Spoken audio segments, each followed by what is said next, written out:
भाजपा के सहयोगी ओम प्रकाश राजभर जी हरियाणा में तीसरी बार भारतीय जनता पार्टी सरकार बनाने जा रही है और कांग्रेस के जो दावे थे वो बेकार साबित हुए।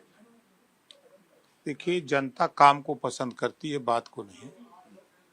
जिस तरह एनडीए सरकार देश में महिलाओं के लिए 33% राजनीति में लोकसभा और राज्यसभा से आरक्षण के लिए बिल पास किया है, 2029 में वो लागू होने जा रहा है, तो महिलाओं में एक जागृति आई है। महिलाओं को लेकर के जो नारी सशक्तिकरण के मामले में, चाहे वो लखपति दीदी का मामला हो, चाहे उनको बसों में त्योहारों के मौके पर फ्री सेवा की बात हो, तो उनके लिए काम और आम आदमी के लिए काम कि भाई गरीबों के लिए इलाज के लिए पैसा मिले, तो इससे बड़ा। राहुल गांधी का खटाखट कहाँ चला गया, सटासट कहाँ चला गया? अब ये राहुल गांधी बता सकते हैं, उनकी पार्टी बता सकती है।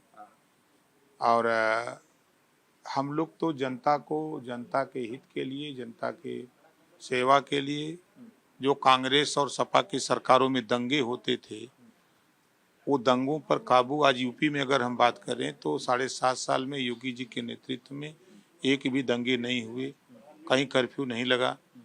बार बार विपक्ष के तरफ से प्रयास हो रहा है कि दंगे हों, कर्फ्यू लगे, कोशिश में है। विपक्ष ये नहीं चाहता कि प्रदेश का विकास हो, प्रदेश में बेहतरी आवे, प्रदेश में नौजवानों को रोजगार मिले, ये उसकी सोच में नहीं है। बस एक सोच है कि सत्ता हमको कैसे मिल जाए, बस इसलिए परेशान है। तो ये जो संविधान बचाओ, आरक्षण बचाओ, ये सब जो चल रहा था, इसका क्या हुआ? वहाँ कोई असर नहीं पड़ा? है, सब झूठ है। मोदी जी के हाथ में जो लोकसभा चुनाव के पहले कहते थे संविधान खत्म हो जाएगा, आरक्षण खत्म हो जाएगा, मोदी जी प्रधानमंत्री बन जाएंगे, तो मोदी जी प्रधानमंत्री भी बन गए। संविधान सुरक्षित है, आरक्षण सुरक्षित है, कहाँ कोई खतरा है? तो जनता को कई बार धोखा आप देंगे, कितनी बार आप धोखा दे करके उनको अपने साथ ले आएंगे? और चुनाव के बाद राहुल जी ही अमेरिका में जाके बोल गए कि मौका मिलेगा तो हम आरक्षण खत्म करेंगे। तो अब ये जनता सब जानती है ना, तो जनता चुपचाप मार के फैसला वो बूथों पर जा कर के देती है। तो वो बूथ का जो फैसला है और जो जनता मालिक है, भगवान है, वो फैसला दिया है। अच्छा, जम्मू कश्मीर में तो नेशनल कॉन्फ्रेंस और कांग्रेस जो है उसकी बढ़त है। देखिए, प्रयास हम लोगों ने वहाँ बेहतरी के लिए किया कि जो वहाँ आतंकवादी घटनाएं होती थी, पत्थरबाजी होते थे, जो विकास में रोड़ा पड़ा हुआ था, कर्फ्यू लगते थे, दंगे होते थे, तो उस पर विराम लगा। तो हम लोग प्रदेश में, देश में अमन चैन लाने का प्रयास कर रहे हैं। खुशी से लोग रहें, शिक्षा हासिल करें, बेहतर जीवन जिएं, आपस में भाईचारा मिल्लत हो, इसके लिए हम लोग प्रयास करते हैं।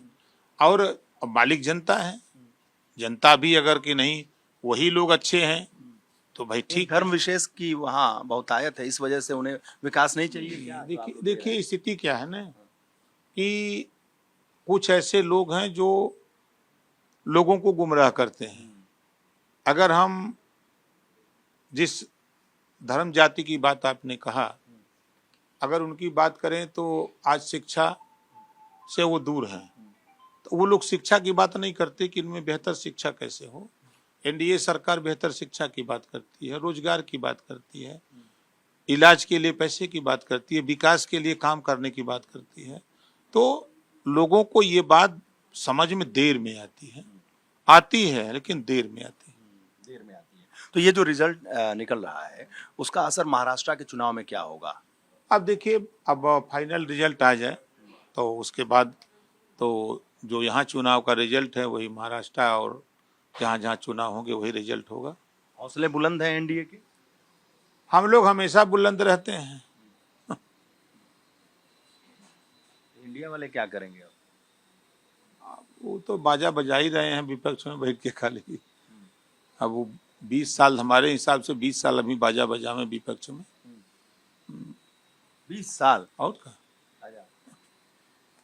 उसके पहले कोई दाल नहीं गलने, कोई गुंजाइश नहीं है।